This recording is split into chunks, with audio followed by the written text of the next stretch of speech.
Benvenuti al Giro del Mondo in 80 giorni, a cura di Radio Nostra, ogni martedì sera in diretta streaming dalle ore 21. Allacciatevi le cinture. Si parte. Buon ascolto.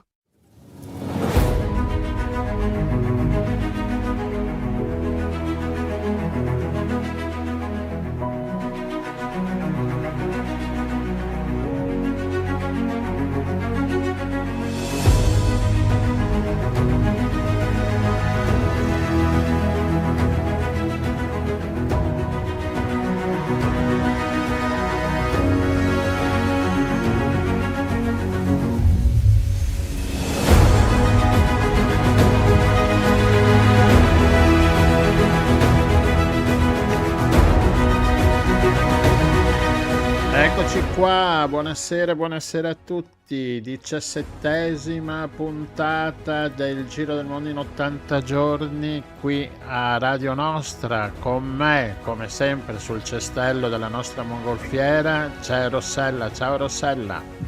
Buonasera Gianluigi, buonasera a tutte le persone che ci stanno ascoltando e a tutti quelli che ci ascolteranno in podcast stanotte, domani e i giorni successivi. E alla vigilia del referendum. Esatto, mancano pochi giorni, 30 giorni al referendum, no, meno. 35 sono i giorni che mancano per il cambio dell'ora. E quindi, perché andremo all'ora legale. Quindi parleremo di legalità, di tribunali, di progetti di legge. Oggi siamo proprio al massimo, al top con i nostri temi, perché siamo furbi come le volpi. Bene, questa mi mancava. Andiamo. Non ce la facevi proprio. No, ma è venuta adesso pensando al nostro ospite. La sigla è già finita. Andiamo col primo brano, Ghost Ray dei Blue Monday Trio, che avremo poi ospiti alla fine, come sempre, quando è il momento della musica.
Blue Monday Trio qui con noi a Radio Nostra, ed ora con la nostra mongolfiera siamo volati, Rossella, fino alla parte opposta del nostro golfo, al golfo di Genova. E chi troviamo, Rossella?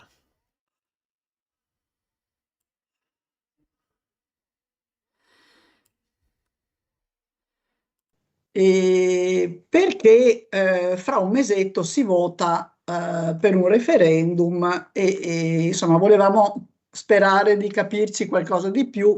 Abbiamo visto un articolo che ci è piaciuto molto e anche con vari inserti video di alcuni intellettuali, giornalisti, eccetera. E devo confessare, mi sono divertita molto a leggere l'angolo delle citazioni a conclusione dell'articolo.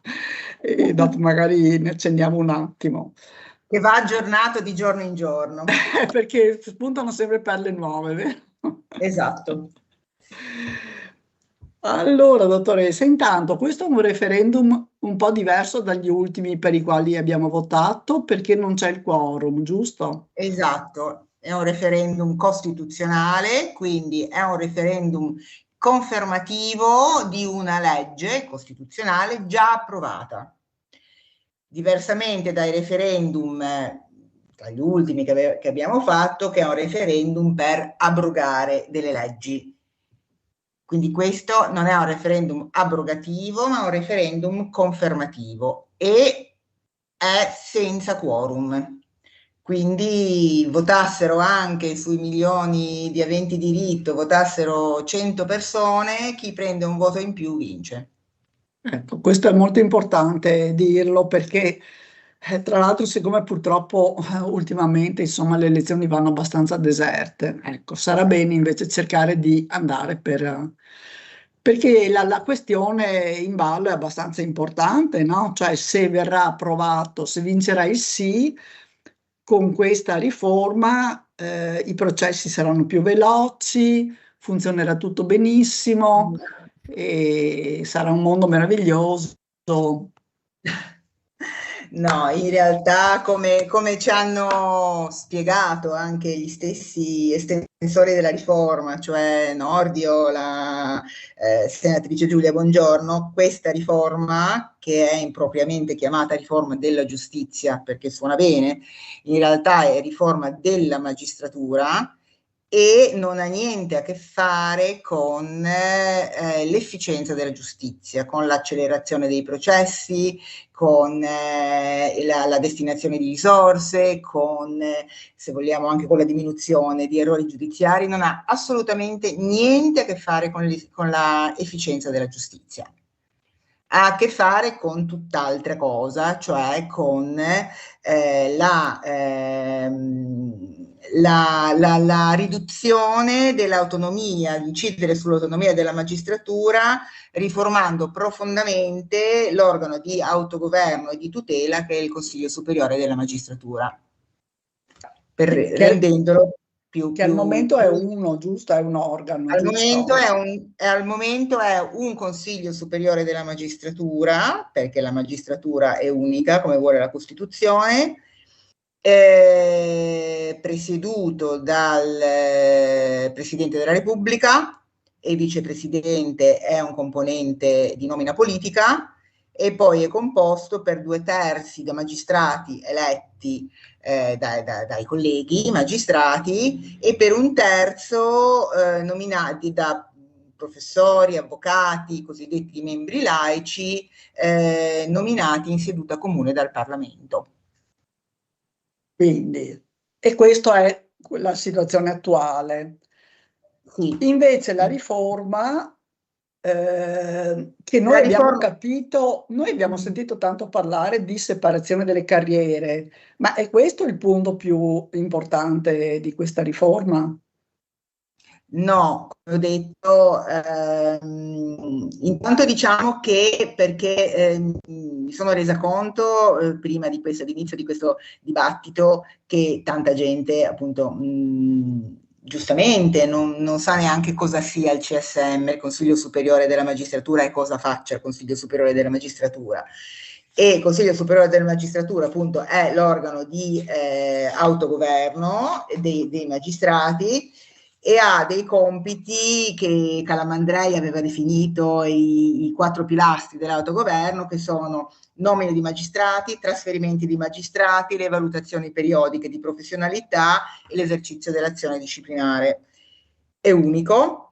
La separazione delle carriere tende a separare in due carriere diverse le carriere dei pubblici ministeri, cioè dell'accusa, e la carriera dei giudici, e fin qui può anche non esserci problema, però potrebbe questa separazione delle carriere essere fatta con una legge ordinaria.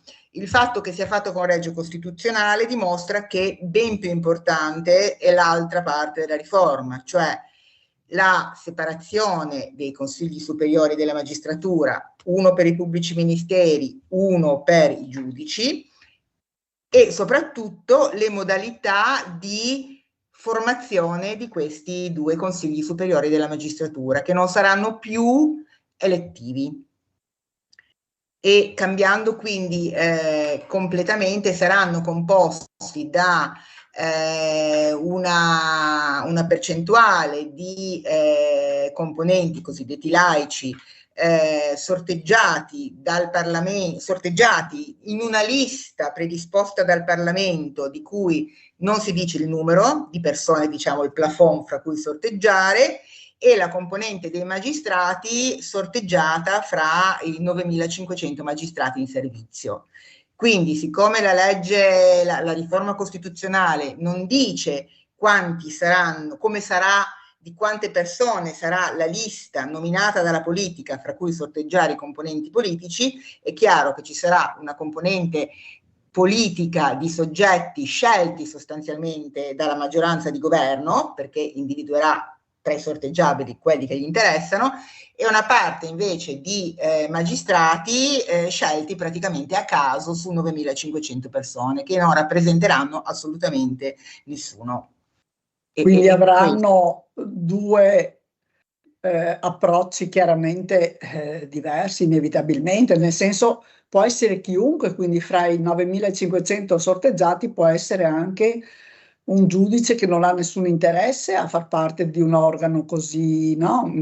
Che richiede anche... che non ha nessun interesse, un giudice che non ha le competenze che ci vogliono per stare in un organo così delicato, e che ha anche un problema di rapporti tra le varie componenti, di compromessi, di discussioni, potrebbe non essere adatto.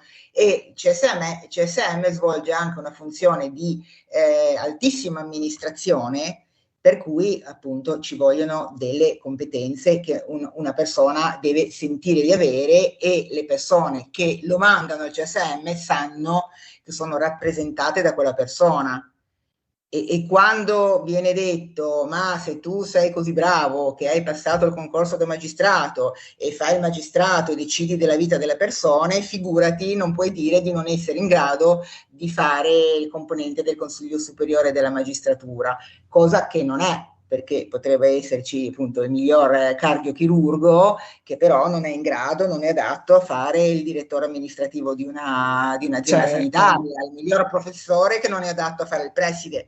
E quindi è appunto è un vulnus fortissimo alla rappresentatività dei magistrati, all'autotutela, ed è un vulnus a favore della componente politica, che sarà coesa, con degli obiettivi che sono poi in realtà chiaramente sono stati già espressi anche dalla maggioranza che ha fatto la riforma, cioè di fare in modo che la magistratura non si metta di traverso con l'azione di governo, e quindi è una cosa che va ovviamente a svantaggio dei cittadini, perché insomma la magistratura è a tutela dei cittadini. Una magistratura debole rispetto al potere politico non tutela nessuno, salvo forse quel potere politico. Certo. Allora, si sente dire che con questa nuova riforma non ci saranno più le correnti. Cosa sono queste correnti? Allora, le correnti sono associazioni di persone che condividono degli ideali, sensibilità, delle visioni del sistema della giurisdizione, e rappresentano e sono una ricchezza in sé, sono una ricchezza perché rappresentano anche la pluralità delle idee, che è vitale in un qualsiasi organo e pluralità.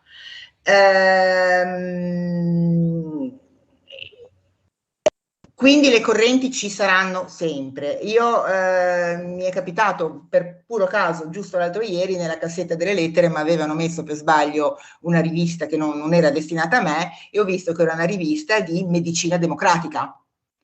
Quindi sono appunto aggregazioni di ideali e di sensibilità che danno una visione. Le correnti non verranno eliminate assolutamente con il metodo del sorteggio, perché comunque i sorteggiati saranno comunque portati ad aggregarsi per ideali, per ideali, e soprattutto renderà ancora più, tra virgolette, rischiosa l'influenza delle correnti, perché il magistrato sorteggiato, che non ha una forte autonomia personale, che non ha una rappresentanza di chi l'ha eletto, che non ha una responsabilità, potrebbe, e che viene da qualsiasi parte d'Italia, potrebbe essere in sede locale avvicinato eventualmente da magistrati che appartengono alle correnti in sede locale e che magari tenderebbero a influenzarlo. Teniamo anche conto comunque che alle correnti sono iscritti una minoranza di magistrati, cioè su 9.500, 2.000 forse sono iscritti alle correnti, quindi non è che è tutto diviso per correnti. Poi chiaramente uno è portato a vedersi di più in certe sensibilità. Ma in pratica è la parte sindacale, cioè è come se fosse l'iscrizione al sindacato, diciamo. No, perché no, in realtà no, perché il sindacato tutela delle istanze degli iscritti. Le correnti invece rappresentano delle visioni della giurisdizione, cioè potrebbero esserci dei magistrati, sempre ovviamente nel rispetto della legge, che potrebbero essere più sensibili alle tematiche, che ne so, dell'immigrazione, e ci possono essere dei magistrati che sono più sensibili invece ad altri tipi di tematiche. Ciò non vuol dire ovviamente che applicherebbero la legge diversamente, però magari che discutono più di quello, e quindi sono più sensibili a portare avanti un discorso di interpretazione della legge in ottica dei propri principi. E tra l'altro, perché poi quando si parla di correnti, poi la prima cosa è Palamara, il caso Palamara. Esatto. E certamente è stato uno dei momenti più bui della storia dell'associazionismo e del CSM, che è stato veramente uno shock terribile. Però in realtà il suo caso dimostra non tanto la politicizzazione della magistratura, quanto il contrario, l'interesse della politica nel controllo della magistratura. Perché in quell'hotel in cui c'era il famoso l'hotel Champagne, in cui c'era Palamara, un altro magistrato, c'erano i politici che volevano orientare le nomine, attraverso Palamara, volevano orientare le nomine dei capi degli uffici più sensibili, in particolare in quel momento era il procuratore di Roma. Però la magistratura ha dimostrato in quel caso di avere più anticorpi nei confronti dei comportamenti illeciti dei propri componenti rispetto alla politica, che vorrebbe controllarla, perché Palamara è stato radiato, condannato per traffico di influenze illecite, ma è stato proprio il Parlamento poi ad impedire che si facesse la stessa azione disciplinare e lo stesso processo a un altro magistrato, che era Cosimo Ferri, che era implicato come Palamara, però era stato un ex parlamentare del Parlamento che non ha concesso l'utilizzo delle intercettazioni. Quindi la magistratura ha reagito. La politica no, e anzi adesso fa sostanzialmente una riforma che vuole proprio invece portare più il controllo politico sulla magistratura, Poi non dimentichiamo anche che comunque il caso Palamara è nato da una indagine avviata autonomamente dalla Procura di Perugia sui politici. Non facevano nulla i politici. E poi comunque va anche detto che dopo il caso Palamara c'è stata una profonda riforma nel CSM sulle modalità di nomina dei direttivi e dei semidirettivi, con regole più automatiche e più trasparenti. Devo dire che a volte l'automatismo non è necessariamente più un bene, perché si era passato alle nomine per valutazioni di professionalità e quindi una maggior discrezionalità, su cui appunto hanno poi giocato.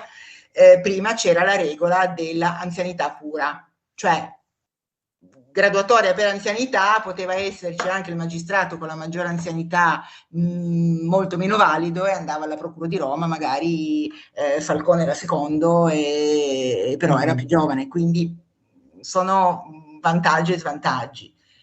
Però ecco, diciamo, questa riforma non inciderà assolutamente sul problema, se il problema è della possibile influenza delle correnti comunque sulle decisioni del CSM. Certo. Io però vorrei tornare un attimo invece alla riforma, perché non mi è chiara una cosa. Quindi adesso ci saranno due CSM, in pratica, uno per i magistrati e uno per i PM? Ma diciamo che magistrati è un termine che comprende tutto. Il PM è un magistrato, il giudice... Quindi giudici, ecco, ho sbagliato la parola. In pratica da un organismo unico, che è il CSM di adesso, invece dopo ne avremo due più quello disciplinare, no? Più viene scorporata, tolta dal CSM la funzione delicatissima della azione disciplinare sui magistrati e viene istituita questa alta corte disciplinare, anche qui con i metodi, nominata con i metodi anche qua del sorteggio sulla solita lista ristretta, che non sappiamo come sarà, del Parlamento, e sui magistrati che hanno svolto funzioni che sono in Cassazione, cioè che è l'organo più alto, l'organo più elevato. Non si dice però, e si rimanda ai decreti attuativi con legge ordinaria, come saranno composti i gruppi di giudici che dovranno decidere, quindi i collegi si chiamano, il collegio giudicante, il collegio di giudice che dovrà decidere sulle azioni disciplinari. Non si dice se saranno fatti di 2 nominati dalla politica e 1 magistrato eletto tra i magistrati, e quindi questo qua è una cosa, è un vulnus forte, perché si dà sostanzialmente una cambiale in bianco al governo per decidere come giudicare i magistrati. E non sarà più presieduto dal Presidente della Repubblica? No, non sarà presieduto dal Presidente della Repubblica, sarà presieduto da uno dei componenti di nomina politica. Quindi qui alla faccia dell'autonomia della magistratura e dei 3 poteri, no?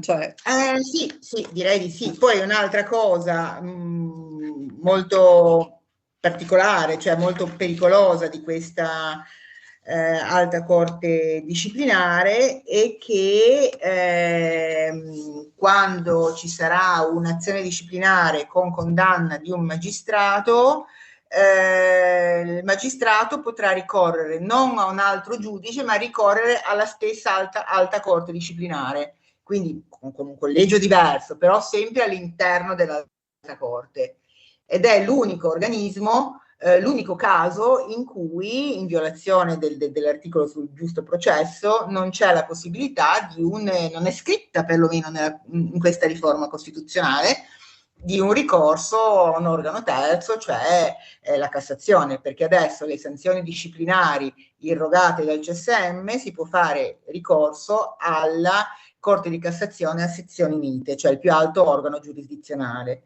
Quindi questa riforma toglie la possibilità solo ai magistrati, in tutto l'universo, diciamo, delle sanzioni disciplinari, delle sanzioni, eccetera, ma anche gli avvocati hanno, contro le sanzioni disciplinari dell'ordine, gli architetti, eccetera, c'è ricorso in Cassazione, i magistrati no. Non più. C'è una domanda da parte di Andrea che ci sta ascoltando, che chiede: ipotizziamo che passi la riforma, con leggi ordinarie sussiste il rischio che la maggioranza, suppongo maggioranza parlamentare, possa incidere sul controllo dei PM? Certo che sì, sul controllo della magistratura e sul controllo dei PM, perché intanto con la separazione, in tutti i paesi in cui c'è la separazione delle carriere, ogni paese poi comunque ha il suo ordinamento, quindi è inutile dire in tutti i paesi, quelle tabelle che vengono fuori in tutti i paesi civilizzati c'è la separazione delle carriere, in altri no, hanno ordinamenti diversi. Comunque in tutti i paesi in cui c'è la separazione delle carriere, fatalmente c'è poi un iter di legislativo e di tendenza a portare il PM sotto il controllo del potere politico. In molti posti, in molti paesi con la separazione delle carriere dipende dal ministro. Negli Stati Uniti non parliamone, il PM addirittura è elettivo e il procuratore capo è nominato dal governo, e quindi c'è un rischio concreto a seconda poi di come appunto verranno fatte le leggi ordinarie. E il fatto che dicano che comunque resta intoccato l'articolo della Costituzione che dice appunto che la magistratura è autonoma e indipendente, teniamo conto che appunto la stessa identica frase espressa con le stesse parole quasi c'è nella Costituzione russa, dell'Iran, della Cina, della Corea, quindi non ci sta dicendo cose molto rassicuranti. I principi costituzionali fondamentali vanno poi riempiti.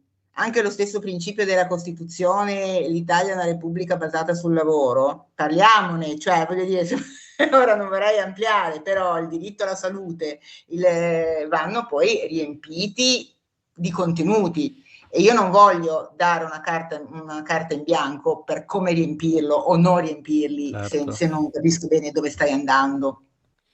E quindi noi voteremo no. Sarebbe opportuno, ma per il cittadino veramente, perché è veramente un trend che poi si vede anche dalla campagna che è in atto, tutto sommato, che ha portato anche Mattarella per la prima volta a intervenire in 15 anni.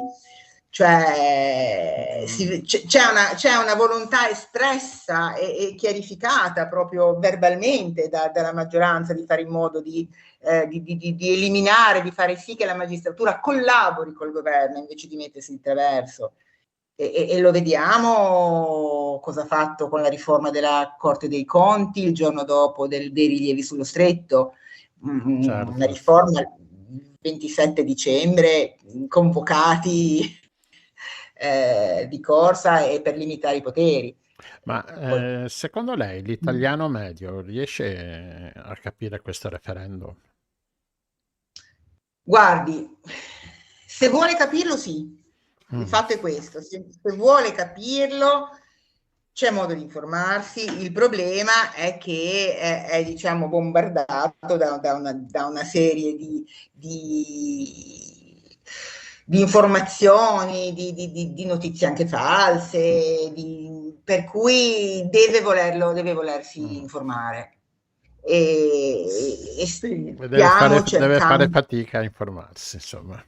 Ma sì, ma in realtà adesso per il comitato, giusto dire no, che a livello nazionale, poi lo vedo anche qui a livello locale, ma appunto a livello nazionale, cioè ogni giorno ci sono anche nella stessa città 7, 8, 9 incontri aperti ai cittadini, in cui si spiega, in cui fanno domande, incontri anche in contraddittorio, con sostenitori del sì e sostenitori del no. Oggi a Genova contemporaneamente ce n'erano 7.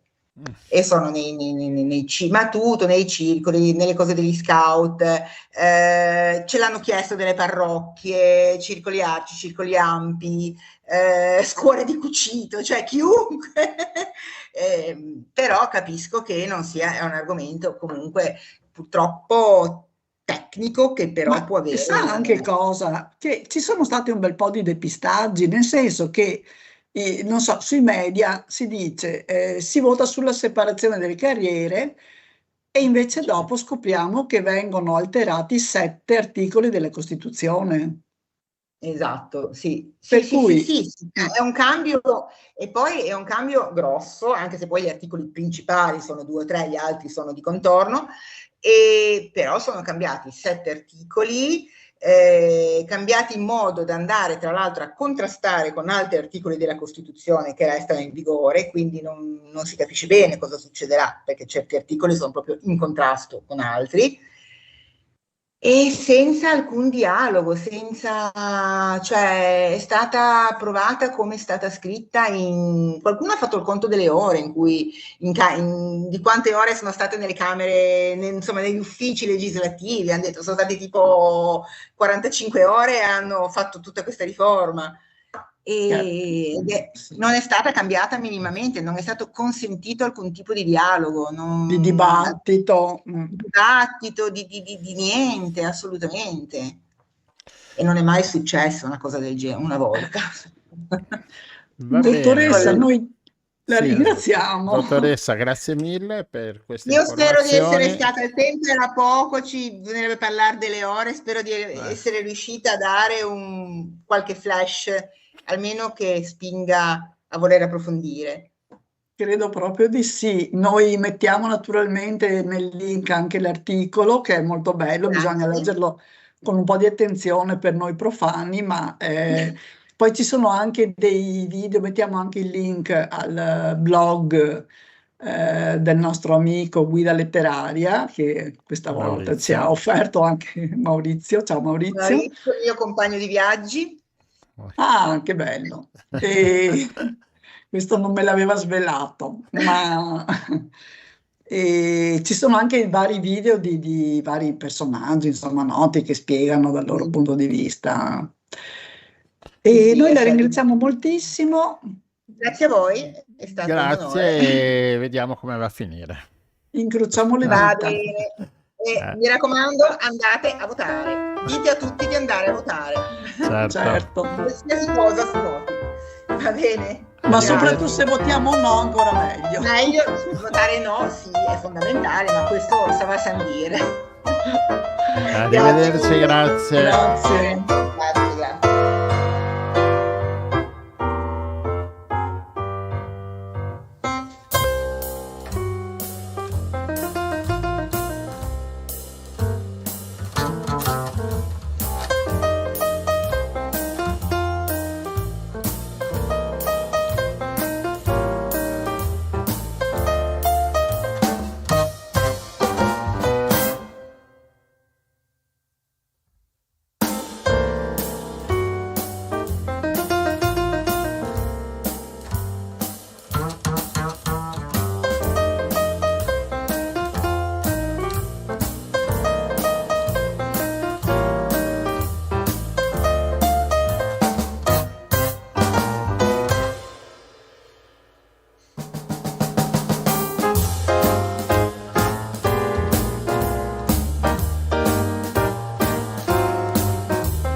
qua il Blue Bond in trio con Daily Life. Allora passiamo con la nostra mongolfiera da Gevra mentre andava su la musica. Noi abbiamo fatto un po' di chilometri, abbiamo fatto l'inchino all'isola del Giglio, Rossella, con la nostra mongolfiera. Aspetta che hai il microfono spento, eccolo qua.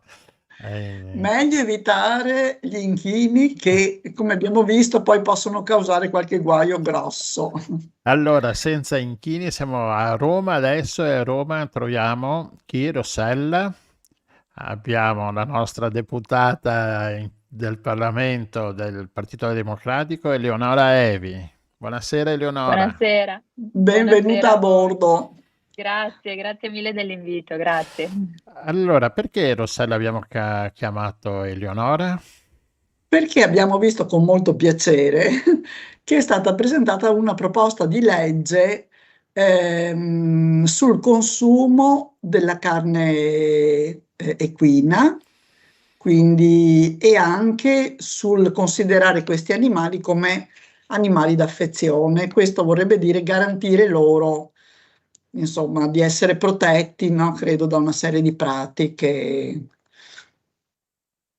Vuole raccontarci un po'? È proprio così. Io sono felice di averla presentata già ormai qualche mese fa e lo voglio dire subito, non sono la sola, ci sono altre proposte di legge sul tavolo in questo momento alla Camera.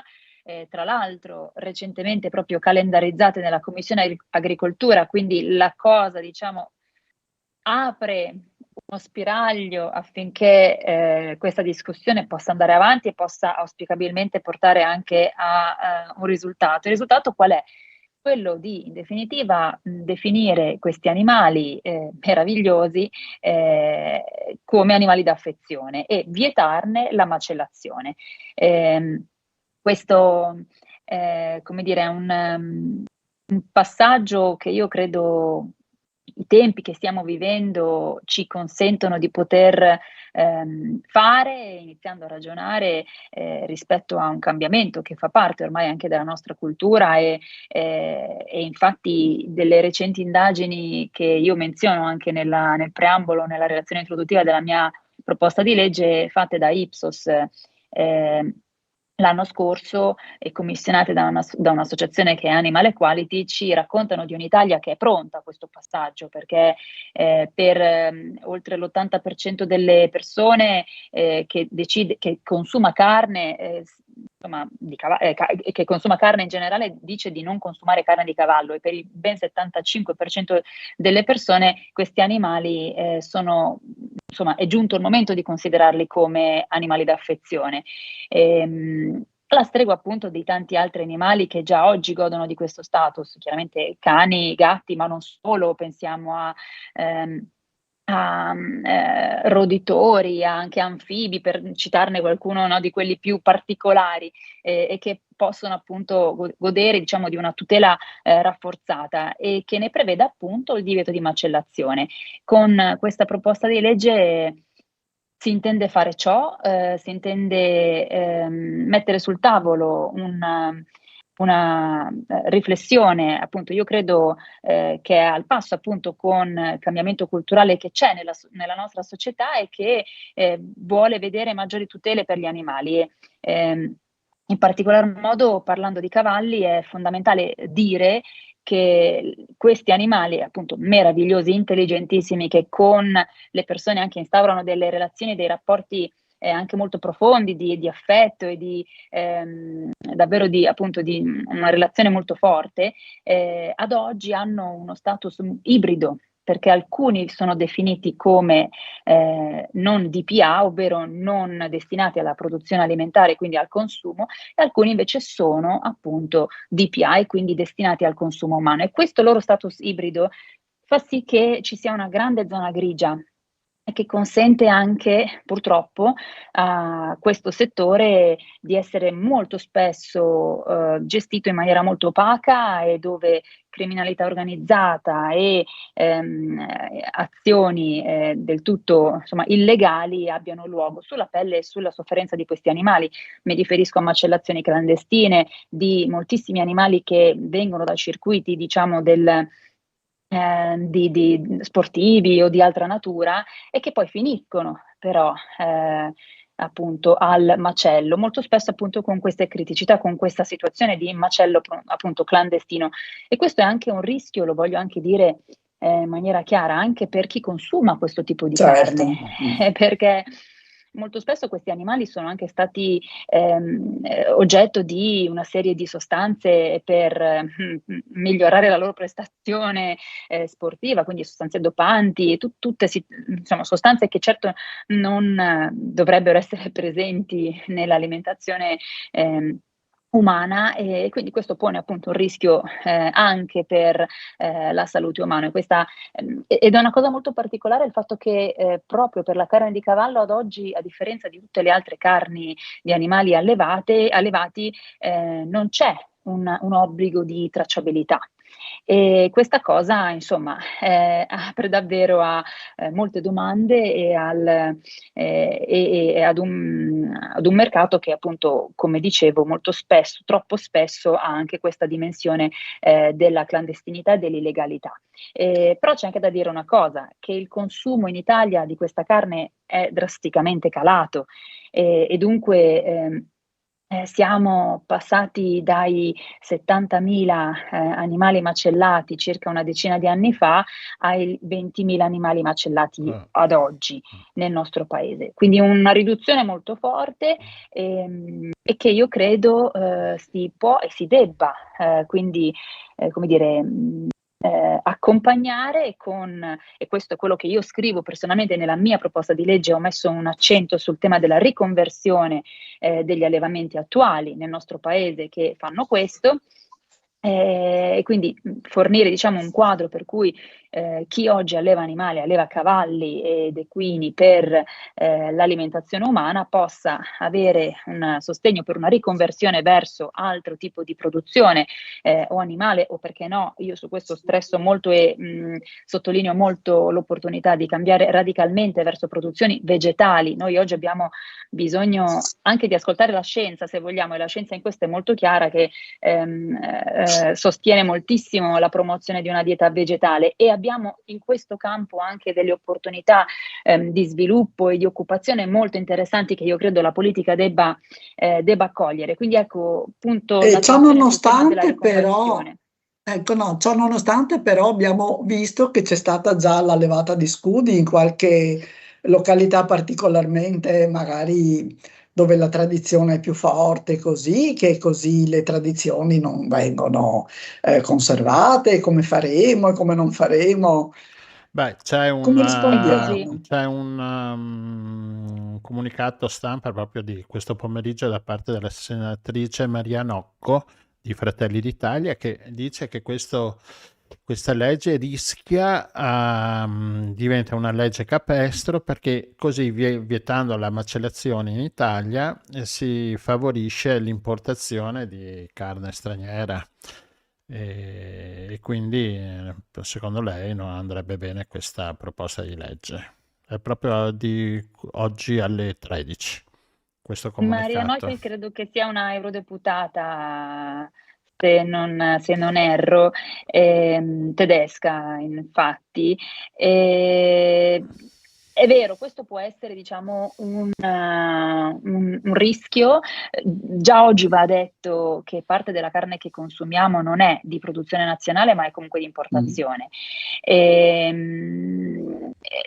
se questo, come dire, può però essere come dire, anche una scelta da parte del nostro paese che possa fare da apripista per l'Unione Europea e per l'intera Europa, io penso che possa essere invece una strada da perseguire, anche perché tra i paesi che consumano di più proprio questo tipo di carne ci siamo noi, nonostante appunto quei numeri che vi dicevo prima, quindi quel consumo molto drastico calo. Nel resto d'Europa questo tipo di carne non viene molto consumata, quindi insomma siamo noi i principali consumatori in Europa, quindi se riuscissimo a fare noi questo passo, come è stato fatto peraltro in altri paesi, perché per esempio la Grecia ha già adottato una legge che definisce il cavallo animale d'affezione, nel Regno Unito addirittura appunto è 15 anni, scusate, negli Stati Uniti è oltre 15 anni che la carne di cavallo appunto non viene è vietata la macellazione, quindi insomma non stiamo parlando di un qualcosa di irrealistico. Quando Qualcosa parliamo di carne di cavallo, poi includiamo anche gli asini, i muli. Ok. Sì, la proposta di legge infatti si riferisce a tutti gli equidi e quindi appunto cavalli, asini, bardotti e quindi tutti quanti questi animali. Ecco, come rispondere a chi diciamo, a chi si appiglia alla difesa strenua delle tradizioni? Io dico questo. Voler rimanere fermi con tutte le nostre forze si è sempre fatto così e quindi difendiamo le nostre tradizioni, a tenere questa posizione, non avremmo fatto tanti avanzamenti culturali e sociali che abbiamo raggiunto oggi.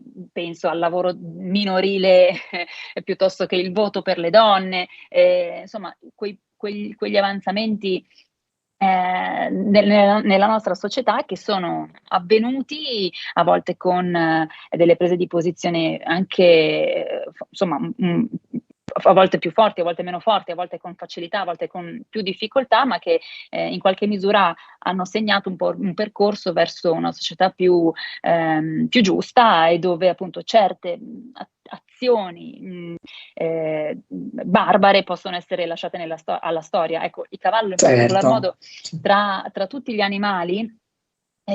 Allora io personalmente non trovo nessuna differenza tra appunto un cavallo, una mucca, un maiale o un cane o un gatto, perché appunto credo molto nell'antispecismo, però perché il cavallo? Il cavallo perché appunto abbiamo questa condizione storica particolare, il consumo di carne è molto diminuito, ma c'è anche un altro fatto che mi piace ricordare: il cavallo da sempre è stato veramente un grande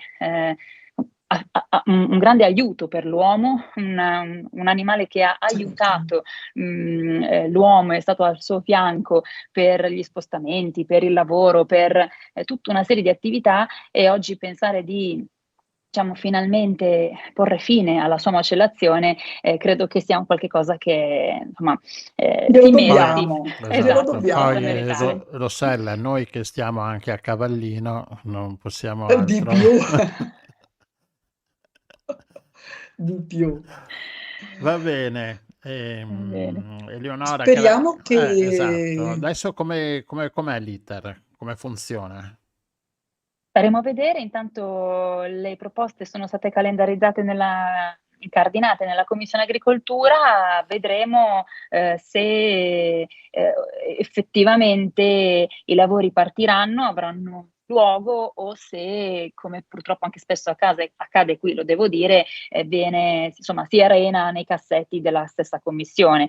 La volontà politica in questo momento sembra molto forte, sicuramente da parte delle opposizioni, da parte di alcuni soggetti della maggioranza, ma altrettanto vocali sono certe resistenze e certe prese di posizioni che già sono emerse anche da parte degli stessi esponenti di maggioranza, che quindi remeranno contro. E non fatichiamo a immaginare da quale parte, soprattutto. Esatto. Grazie mille. Grazie mille. In bocca al lupo. Se ci sono novità ti richiameremo di nuovo. Volentieri. Viva il lupo e grazie ancora. Grazie. A presto.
Jazz in Suburbs di Blue Monday Trio, che fra poco avremo qui con noi. Il brano è anche il titolo dell'ultimo loro LP, l'ultima loro produzione. E Rossella, torniamo a una faticaccia oggi, stiamo andando tra Genova e Roma 2 volte, adesso stiamo ritornando su senza fare l'inchino all'Isola del Giglio e torniamo in Liguria a Genova e abbiamo richiamato il nostro zoologo preferito. Sì, Buonasera. Davide Rufino, bentornato a bordo. Grazie.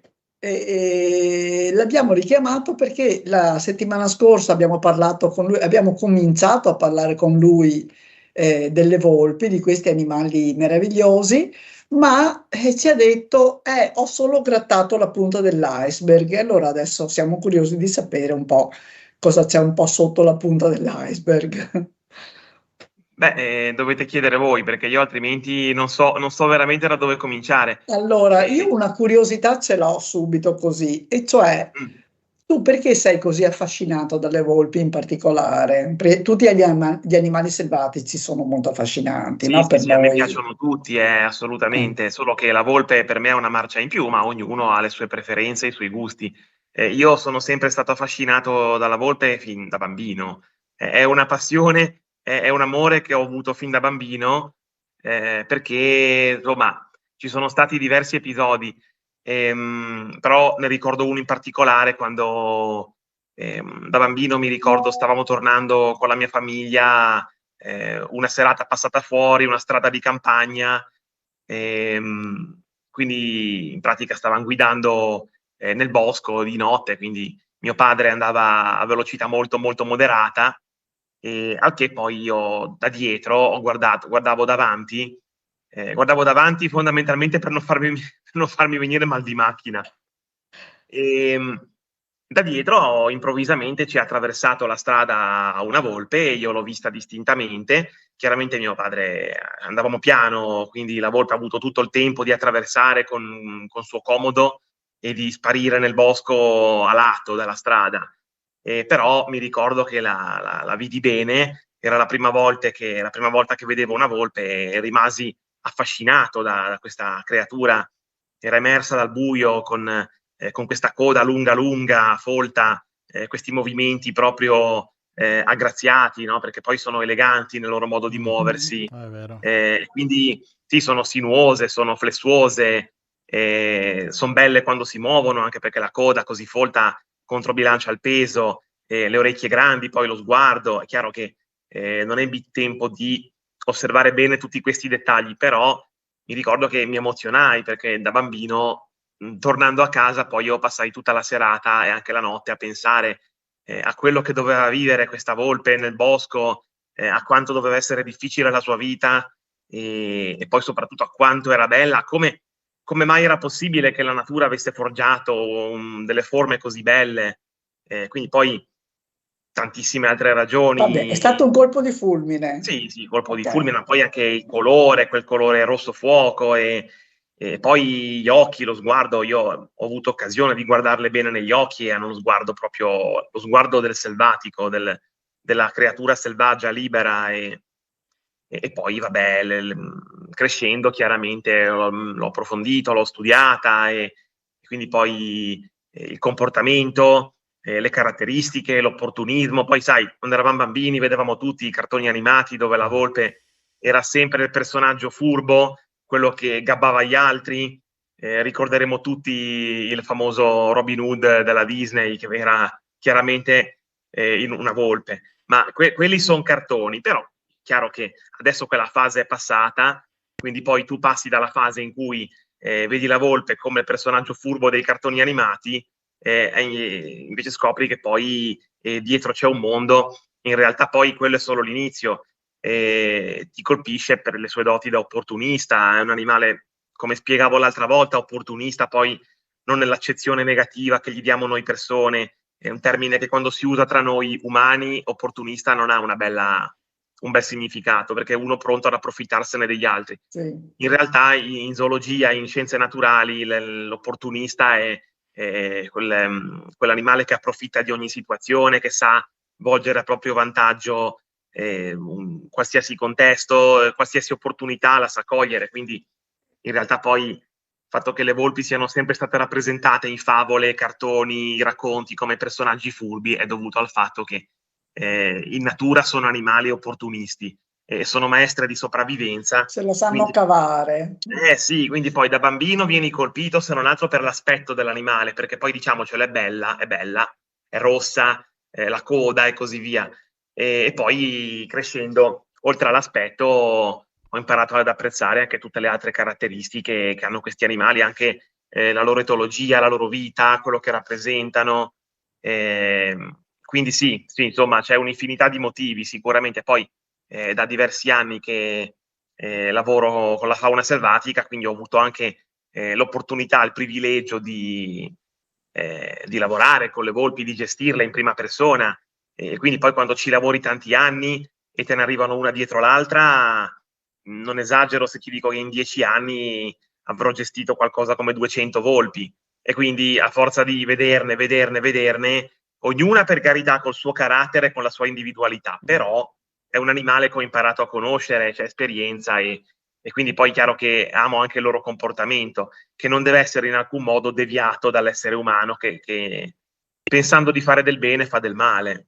Ecco, Certo. ripetiamo questo concetto qua sul discorso del cibo da dare alle volpi.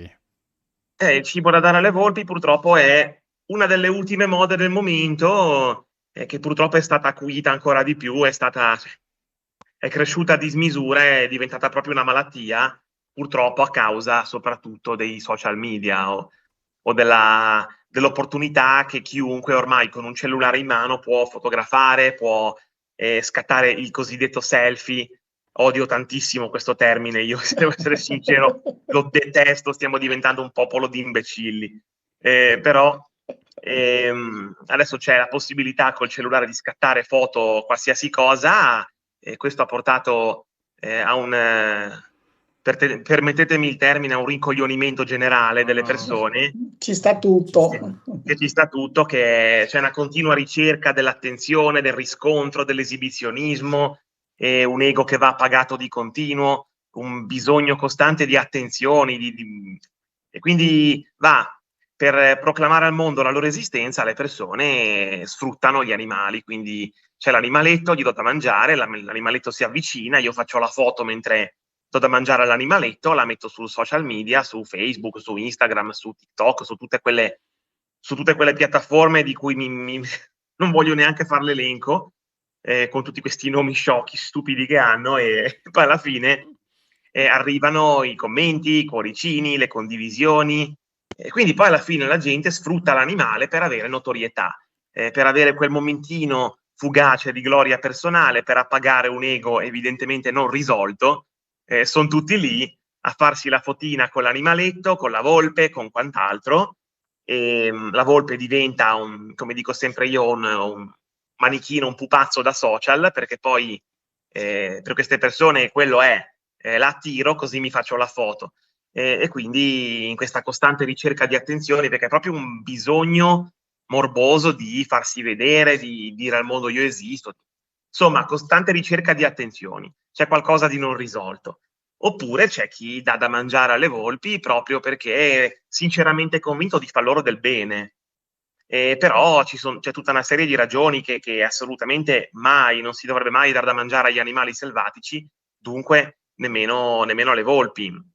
E le ragioni sono, come dicevo l'altra volta, che intanto il cibo che si elargisce a questi animali può fare male, quindi alla fine tutti convinti che gli animali siano persone, quindi che gli animali possano mangiare tutto quello che mangiamo noi, fermo restando che anche a noi diverse cose fanno male e ancora non l'abbiamo capito, quindi se mangio delle porcate fanno male pure a me, figuriamoci a un animale selvatico che insomma è voluto per mangiare quello che deve mangiare in natura, non certo la crostatina della Mulino Bianco o i cioccolatini o i biscotti o chissà quant'altro, la fetta di mortadella o il pane e formaggio, però per dire può fare molto male.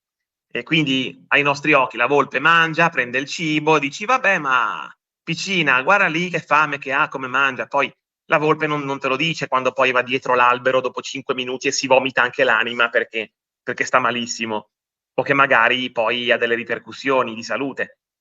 E soprattutto poi dar da mangiare all'animale selvatico, alla volpe, soprattutto agli opportunisti, insomma, crea delle deviazioni comportamentali, perché l'animale selvatico chiaramente tende alla sopravvivenza, quindi nel momento in cui tu gli offri da mangiare, l'animale selvatico opportunista come la volpe ci mette una frazione di secondo ad associare uomo uguale cibo, quindi se io mi avvicino a una persona, questa mi sgancia da mangiare.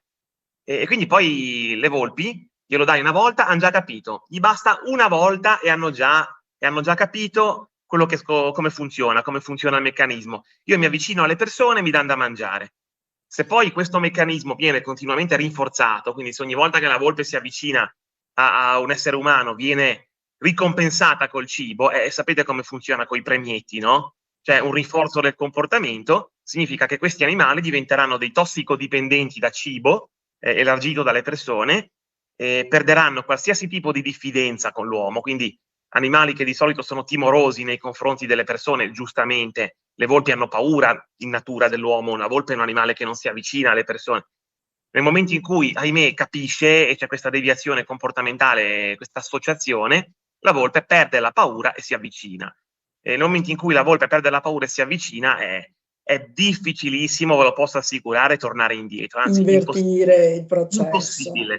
Non si può invertire la tendenza. Tu hai rovinato, ti basta lanciare un qualsiasi pezzo di cibo e tu hai rovinato una creatura, perché non tornano indietro. Loro ormai sanno che le persone gli danno da mangiare. E quindi dopo non sono più in grado di provvedere da soli. E nemmeno vogliono.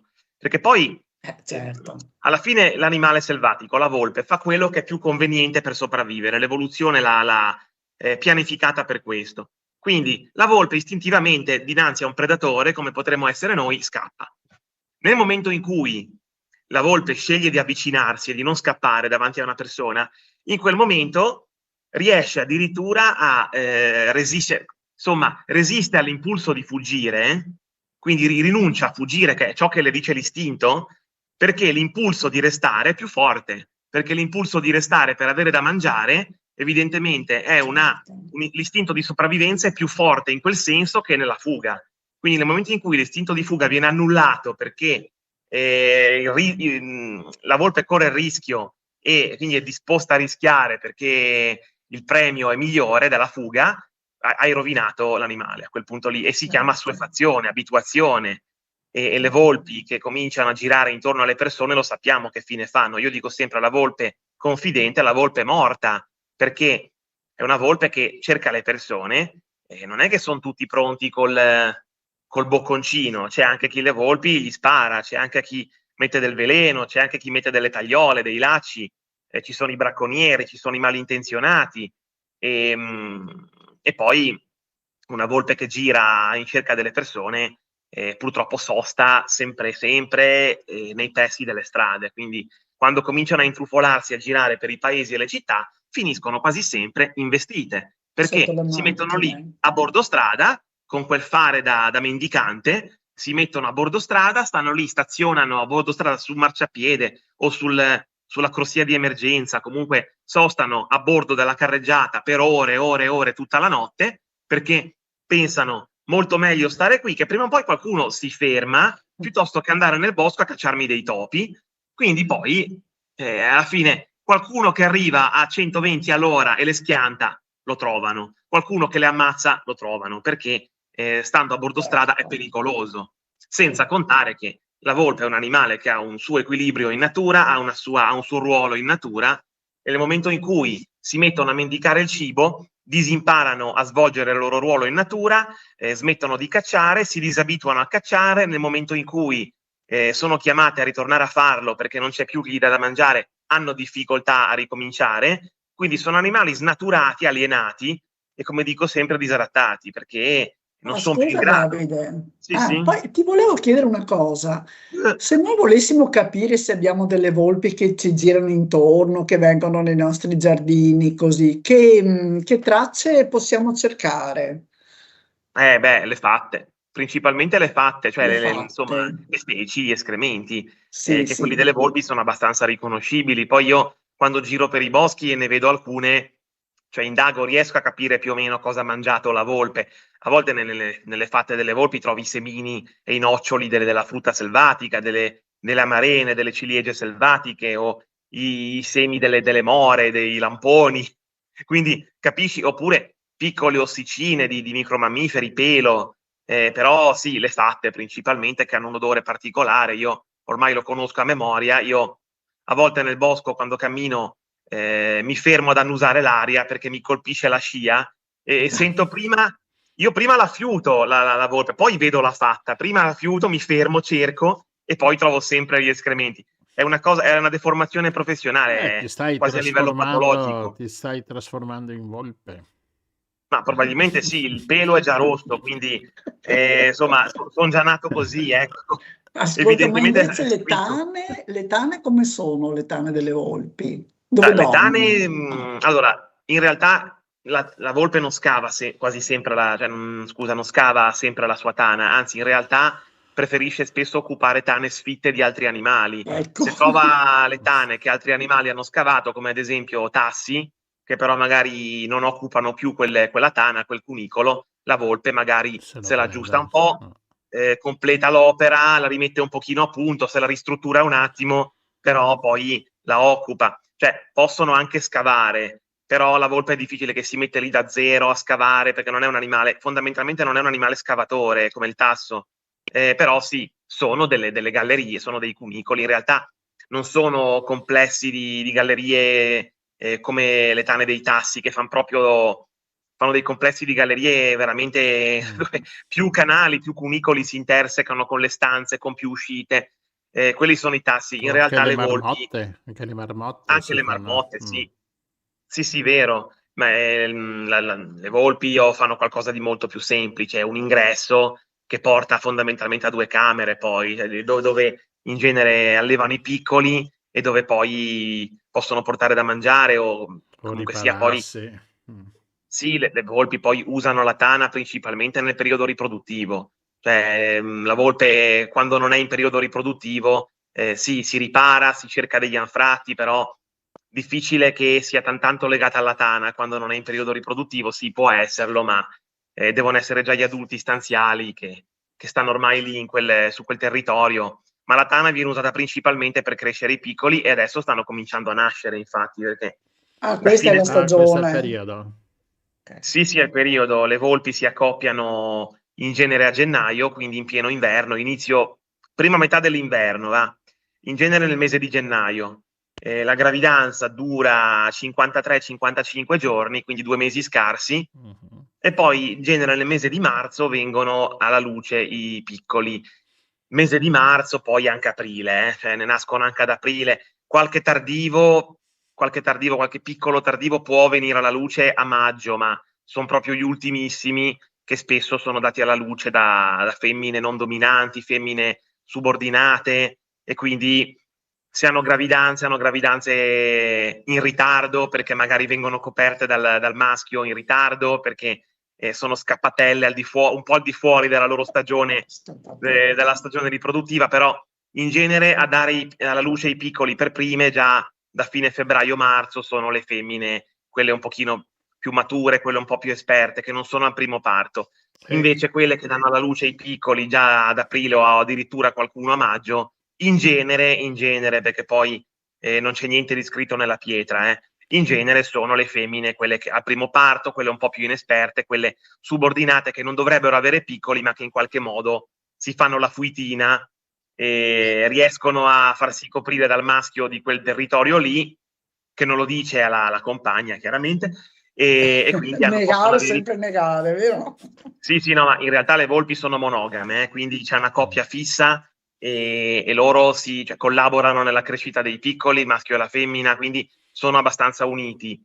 Può succedere che ci siano delle eccezioni, no? Degli strappi alla regola, e alla fine poi è variabilità genetica.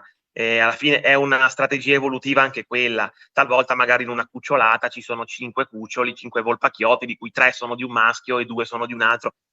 può capitare sporadicamente, però in realtà da un punto di vista evolutivo è vantaggioso, perché c'è più variabilità all'interno della stessa cucciolata. Però in genere sono monogame e crescono i piccoli in coppia, e quindi le scappatelle non sono la regola. E comunque sia, vengono alla luce adesso da E i fine cuccioli febbraio. quanto Marzo. restano con i genitori? I piccoli restano con i genitori, dipende dal sesso in realtà, perché diciamo che i piccoli, nascendo a inizio primavera, quindi marzo fondamentalmente, poi ad agosto sono già grandicelli, cioè ad agosto non sono ancora sessualmente maturi, ma sono già praticamente quasi delle dimensioni dell'adulto. Ora si riconoscono i giovani, hanno delle forme ancora non così robuste, sono un pochino più esili, non sono ancora ben piantati come gli adulti, però a un occhio inesperto il giovane di 6 mesi e l'adulto sono quasi uguali ormai. Quindi a settembre-ottobre, quindi fine estate, inizio autunno, i maschi se ne vanno, i maschi si affrancano dai genitori, salutano, anzi addirittura possono venire scacciati, quindi se ne vanno e se ne vanno alla ricerca di un loro territorio, quindi lì comincia la fase più difficile della loro vita, perché devono spostarsi. Se vengono fiutati da un maschio dominante, adulto, sgamato, un maschio esperto, molto più robusto, su un territorio in cui si introducono, vengono scacciati, picchiati, menati, quindi non è facile la vita per sti ragazzi, fin quando poi riescono, mantenendo un basso profilo, a ricavarsi una nicchia, passare inosservati, nel frattempo accumulano esperienza, crescono e poi pian pianino, man mano che maturano, riescono a ricavarsi una posizione e possono ambire a una compagna quando cominciano ad avere comunque già 2 anni, e non è affatto scontato che ci arrivino, perché la mortalità è molto alta, quindi è una fase difficile, perché in quel periodo sono ancora inesperti, le prendono dai maschi adulti dove loro si spostano qua e là, e se entrano sul territorio di un maschio che magari ha già 3-4 anni e ha molta più esperienza, questo li fiuta, li prende e li saccona, quindi non è assolutamente facile. Infatti la gente dice questi animali crescono, non solo le volpi, come se dovessero crescere a dismisura, quando poi uno dei primi fattori limitanti sono le altre volpi, le volpi, perché non è che vanno tutte d'amore d'accordo.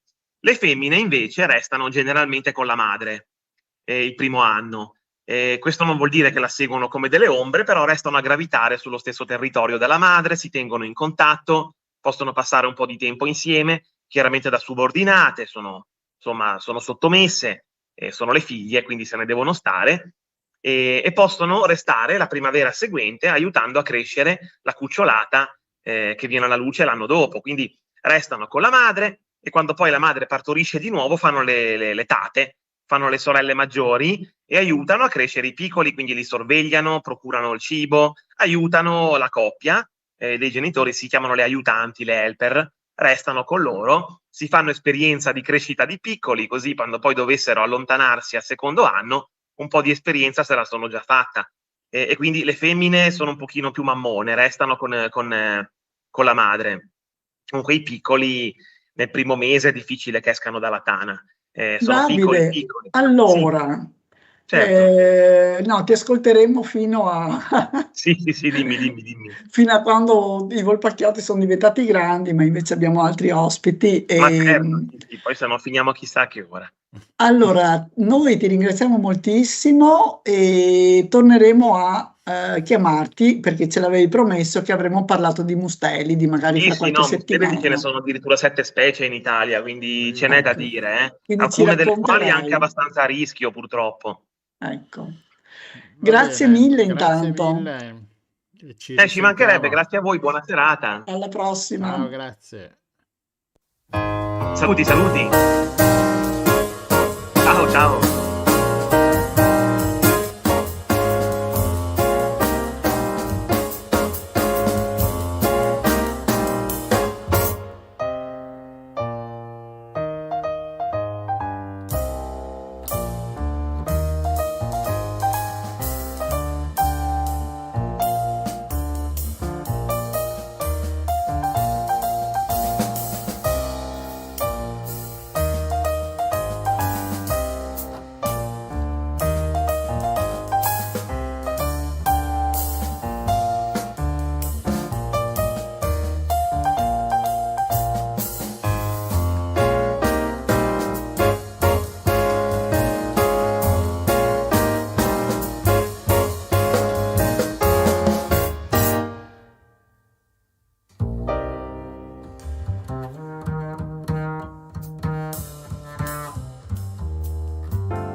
The Painter, Blue Monday Trio sono qui con noi. Adesso accendo i microfoni, eccoli qua. Bentornati, buonasera, benvenuti nella nostra navicella.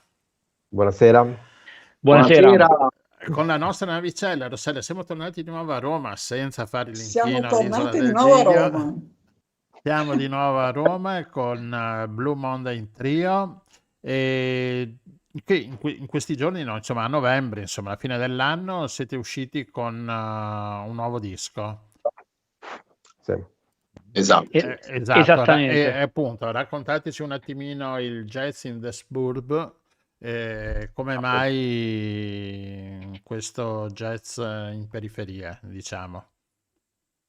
Allora, diciamo che... idea Vai, parti te, Giuseppe, vai. Da tanti anni fa, quando Allora, stavo in Erasmus. aspetta un attimo, tu sei... Giuseppe, ci vedete, il contrabbassista. Ecco, vai. Allora, l'idea, noi suoniamo Fizzi in un club che si chiama Elegance Café, che salutiamo. Ecco, ti metto anche l'immagine. Parlando, dopo che abbiamo fatto il primo disco, il King Art Michel, Emanuele mi parlò di questa sua idea che aveva partorito, penso, 7-8 anni fa. 10 anni fa. E dico, dai, facciamola, mettiamoci in ballo. Dice, no, ma dai, che poi le cose è più facile a farle che a dirle. Quindi sicuramente è partita da questa idea della periferia, perché comunque io e Emanuele siamo della periferia, tranne Giampaolo che è il nostro nobile, la parte nobile del nostro trio. Scusate, chiedo perdono. E quindi è partito, cioè, il disco è partito dal nome, cioè da comunque dare un po' di risalto alla periferia in qualche modo, a modo nostro naturalmente, proprio perché, come dice Emanuele, spesso quando presenta i brani, la periferia ci ha dato tanto, quindi noi vogliamo in qualche modo restituire una parte di quello che ci ha dato. Sì, e poi, come ha detto Giuseppe, 10 anni fa è partita questa idea. Io da ragazzo ballavo anche la breakdance. Sono cresciuto, sono diplomato in pianoforte classico, ho fatto studi classici, studi di jazz e niente, ballando la breakdance mi è venuta questa passione per l'hip hop e quindi ho voluto inserire un brano un po' nello stile hip hop all'interno di questo disco. Quindi 10 anni fa, quando ne parlai, perché io ho frequentato anche il conservatorio in Olanda, scusate, mi sta suonando il citofono, mi dovete scusare. Forse è il Corriere. Quindi hai ordinato qualcosa. Devo interrompere momentaneamente la conversazione, la continuerà Giuseppe, la continuerò dopo, abbiate pazienza. Bene, continuo io. Intanto partiamo dal nome del trio, che è Blue Monday. Perché per l'appunto noi il lunedì omaggiamo ogni lunedì un artista diverso, quindi anzi vi invitiamo a chi ci sta ascoltando a venire il lunedì, avere sempre una grande sorpresa, perché affrontiamo repertori molto importanti, Horace Silver, Herbie Hancock, Monk. Dove vi trovano il lunedì? All'Elegance Café, che è un bellissimo club che sta a Piramide, veramente molto bello, a Roma, un bellissimo palco, l'acustica è eccezionale, il cibo è ottimo. Ho fatto proprio lo spot pubblicitario, si fa tanta bella musica e in particolare, anzi grazie a loro, comunque il trio è cresciuto tanto e ha fatto 2 album in 2 anni, che non è cosa da poco, ecco, riuscire a fare comunque un album all'anno, anche grazie alla nostra etichetta discografica, la Pop Music, che cioè, ci sprona sempre a fare materiale nuovo, in particolare brani originali, quindi ci siamo sentiti appoggiati, ecco, dall'etichetta. Ascolta, dicevate prima fuori onda tra noi che questo è un disco che ci avete messo dentro proprio tutto il vostro... Cioè, la vostra produzione, insomma, è una delle poche volte, no, che avete canzoni, musiche vostre. Originali. Può parlare Giampaolo. Beh, io ho scritto un solo brano, cioè io sono praticamente l'autore di un solo brano che si chiama The Painter, che forse l'avete suonato qualche proprio minuto fa, che io ho scritto lo scorso anno, l'ho dedicato a mia madre, che mia madre era una bravissima pittrice, e Laura Contardi, e lei ascoltava tantissima musica classica a un volume pazzesco a casa, quindi io spesso dovevo bussare al suo studio dicendo per favore puoi abbassare il volume, se no non posso studiare. Ecco perché suonavi la tipo batteria ecco perché suonavo la batteria per poter contrastare il volume di mamma, quindi suonavo la musica classica a un volume tipo rock, cioè tipo heavy metal quasi. E quindi il tema principale di questo brano The Painter è un tema molto molto classicheggiante, e quindi è un po' diviso in 3 parti, c'è una parte molto molto classica, una parte un po' più jazz, una parte un po' più free, che è un po' la parte mia, un po' il free jazz, quindi questo qua è il The Painter. E poi abbiamo, penso, 5 brani proprio di... Eccolo qua Emanuele, che ha scritto il bello della diretta. Ha scritto 5 brani, uno più bello dell'altro, e Emanuele ce ne può parlare perché ha una storia dietro a ogni brano. Esatto. Vai Emanuele. Allora Emanuele, che sei l'artefice del trio o... Allora no, devo fare una precisazione in questo. Diciamo, io dico leader, ma poi alla fine noi siamo un corpo unico. Giuseppe, diciamo, il fondatore del progetto, perché lui ci ha proposto di suonare all'Elegance Café 3 anni fa. Noi sono 3 anni che probabilmente è stato già detto questo, sono 3 anni che suoniamo insieme, e lui ci ha trovato questo ingaggio che io lo trovo stupendo, perché quale gruppo può suonare tutte le settimane in un jazz club? È veramente una cosa, una rarità. E noi veramente tutte le settimane proponiamo questi repertori diversi che ci fanno quindi crescere musicalmente, e questa è un po' la base. Invece per quel che riguarda, mi riallaccio a quello che stavo dicendo prima, appunto mi era venuta questa idea. Io ballavo la breakdance per le strade di Roma, quindi sono cresciuto ballando per strada, proprio nel vero senso della parola, nel vero senso del termine. E ho voluto riportare questo in questo disco, soprattutto nel brano Jazz in the Suburbs, che appunto è dedicato alla periferia. Poi Go Straight, invece, il primo brano che apre l'album, vuol dire, io l'ho intendo. Vi ringraziamo per questo. Go straight vuol dire andare sempre dritti nella vita. A volte ci capitano delle cose, noi tutti noi, non solo noi 3 Blue Monday, ma tutti noi proviamo ad andare sempre dritti nella vita. Quindi io sono fortemente un sostenitore dell'andare sempre avanti, qualsiasi cosa succede, mai fermarsi, tirare avanti. Questo è appunto per quel che riguarda Go Straight. Daily Life invece è un brano blues però con una forma un po' più estesa, perché appunto Daily Life, la vita quotidiana, perché nel blues si parla della vita quotidiana. Il blues è vita quotidiana, la vita di tutti i giorni, le difficoltà, anche le difficoltà soprattutto per gli afroamericani, perché il blues nasce in America grazie agli afroamericani, e loro appunto parlavano delle difficoltà della vita quotidiana, e quindi Daily Life.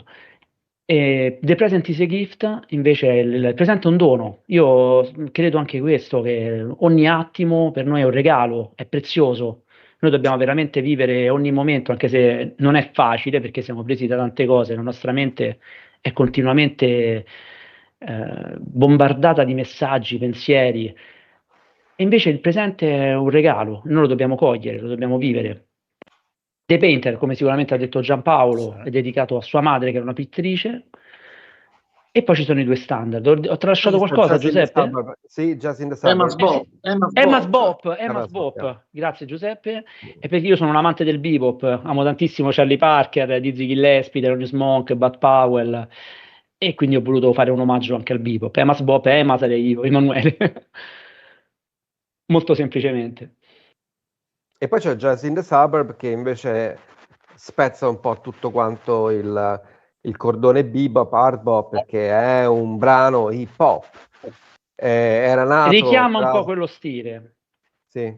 Tra l'altro era nato anche in studio c'era un sample, c'era una voce, che poi noi abbiamo deciso di toglierla, alla fine, che è una voce importante della storia del rap. Se vuoi vuoi menzionarla, se no... Sì, Grandmaster Flash, appunto Vediamo perché io sono cresciuto con l'hip hop, quindi Grandmaster Flash and the Furious Five, quello è una voce di apertura di uno dei brani più importanti di Grandmaster Flash, che è The Message, che è un brano anche un po' particolare perché rappresenta l'hip hop un po' moderno, tra virgolette, perché è un brano degli anni 70, fine anni 70, primi anni 80, e in cui c'è appunto questo richiamo alla periferia e le difficoltà della periferia. Quindi per questo ci stava benissimo, però purtroppo l'etichetta, anche giustamente, ha pensato di non volerla inserire questa voce. Che dice, vai Giuseppe, come falla tua. No. Don't push me! La faccio io dal vivo. Ascoltate un brano, il vostro brano che vi piace più di tutti, insomma, su questo disco c'è, oppure vi piacciono tutti, insomma, con tutti di questo album? Questo album, sì. Allora, sicuramente ci piace partire con Go Straight, che è un brano che ci dà la carica, è un brano veloce, molto veloce, e poi noi, come diceva Emanuele, noi suonando sempre insieme, riusciamo anche improvvisate tanto anche, suppongo, dal vivo. Sicuramente siamo molto liberi, perché ci conosciamo, ognuno di noi prevede quello che fa l'altro, proprio l'interplay proprio nel vero senso della parola. Ecco perché questo trio sta andando ancora avanti, proprio perché riusciamo in qualche modo a suonare insieme e a trasmettere al pubblico, perché spesso magari capita che uno suona solo per sé, perché magari è complicato il brano, oppure è concentrato su se stesso. Il fatto che noi pratichiamo molto insieme, eccetera, infatti ci piace molto comunicare col pubblico, renderlo partecipe, magari con applausi, gli facciamo battere le mani con noi, ci giochiamo un po', ecco. Per noi questo è molto importante, il pubblico è molto importante. Quindi sicuramente Go Straight, che ci dà una super carica. Ascolta, voi suonate da parecchio ormai, no? Insieme. Sì, che sono 3 anni. No, sono 3 anni. No, 3 anni. Pensavo di più. No, noi suoniamo da molti anni. Forse ognuno di noi suona magari è meglio non dirlo, però noi suoniamo assieme da 3 anni e mezzo, diciamo, e abbiamo questa, diciamo, residency ogni lunedì da 3 anni all'Elegance Café. Quindi ogni lunedì, quindi siamo abbastanza affiatati. Insomma, voi fate le prove in pratica, il lunedì prove e via. No. Prove davanti a un pubblico con dei repertori sempre diversi. Certo. Sì, sono delle prove. Perché ogni settimana il repertorio cambia. Quindi, per esempio, ieri abbiamo eseguito Chick Corea, poi facciamo anche Monk, Herbie Hancock e Ora Silver. Quindi è proprio quello questo è quello che noi sentiamo di voler esprimere nel jazz. Questo tipo di stile. Vabbè, è il vostro lunedì blu, no? Esatto, col Blue Note, come le Blue Note. Esatto. Speriamo un giorno di venire a suonare dalle vostre parti. Voi dove siete? Speriamo a Cavallino, provincia di Venezia, vicino a Jesolo, il paese dopo, dove c'è il Mose. Bene. Verremo sicuramente.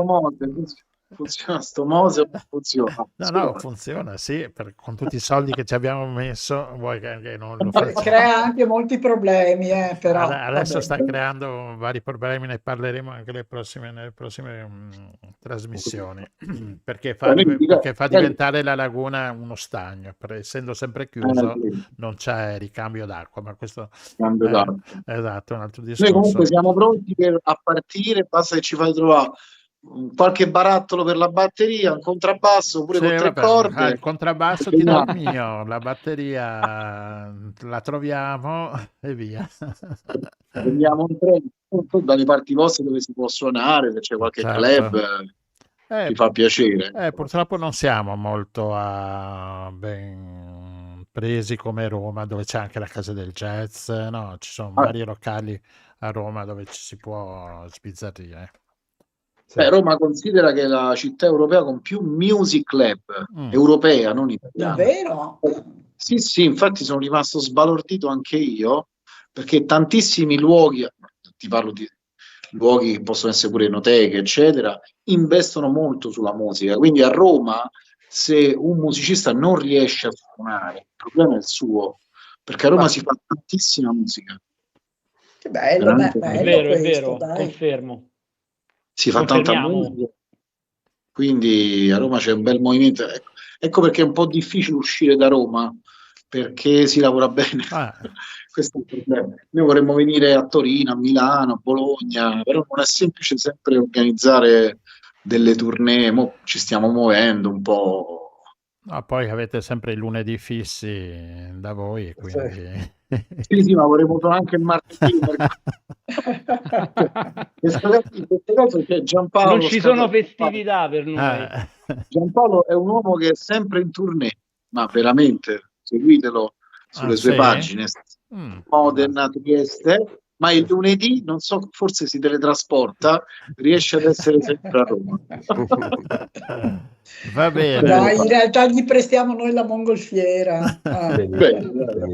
È sicura, sì. Va bene, allora il vostro disco si può trovare dappertutto, perché l'ho trovato dappertutto. Esatto, si può acquistare, si può prendere, si può ascoltare sulle varie piattaforme. E poi c'è da dire una cosa, scusami se ti interrompo, che il nostro disco ha una particolarità, anche se questo lo dice sempre Giuseppe, è quadrato fuori e tondo dentro, se lo volete prendere anche fisicamente. Quindi... Ma ce l'avete in CD o anche LP? O anche in vinile?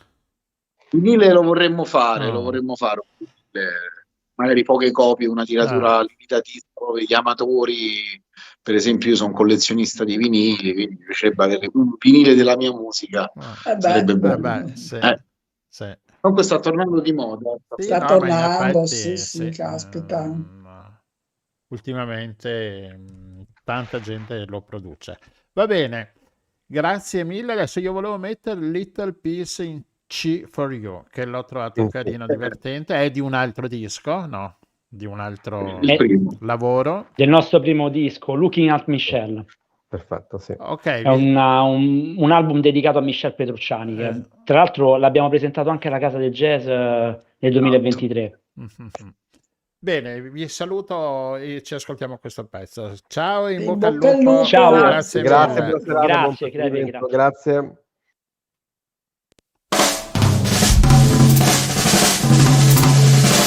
averci fatto l'intervista. Per averci messo a disposizione la...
Little Piece in Sea for You, i Blue Monday Trio. Adesso ho capito perché si chiamano Monday Trio. Rossella, abbiamo finito? Sì, perché non siamo riusciti ad avere un messaggio dal buon Sami. È periodo di Ramadan, tra l'altro. Forse sì. è il periodo di Ramadan. Periodo di Ramadan, per cui avranno anche i loro impegni, insomma, e le preghiere, eccetera. Abbiamo visto una foto meravigliosa di una tavolata lunghissima con tutte le sedie, quelle di plastica, così, in mezzo alle macerie che facevano la cena. Insomma, una foto molto bella, così, rincuorante, ecco. Però i problemi ci sono tutti, insomma, quindi staremo a vedere. Allora, questo viaggio tra Genova e Roma mi ha stancato un pochino. Cioè. È stato un po' un avanti e indietro. Esatto. Dobbiamo pianificare meglio poi i nostri giri. Se facevamo un viaggio solo, non ci avevamo pensato. Va bene, intanto... Avete ascoltato Il Giro del Mondo in 80 giorni, a cura di Radio Nostra, in studio Rossella, Gianluigi, una produzione dell'Associazione La Rete. Vi aspettiamo a martedì prossimo. Ecco, come dice la sigla, vi aspettiamo a martedì prossimo, adesso l'abbasso, e quindi a martedì prossimo. Anche martedì Grazie a tutte le persone che ci hanno ascoltato e... Avremo della musica un po' particolare, sempre jazz, ma abbastanza particolare per martedì prossimo. Già svelo un attimino. Non si dice più svelo il... No, adesso c'è un altro spoiler. Esatto. Ma... Spoilero. Perché se non abbiamo qualche calco dall'inglese non stiamo bene. Ecco. Va bene. Allora, abbiamo anche brontolato e abbiamo fatto tutto, va bene. Va bene, dai, ciao a tutti. Sgonfiamo il nostro pallone e lo mettiamo nella cassapanca. Ciao a tutti, a martedì prossimo.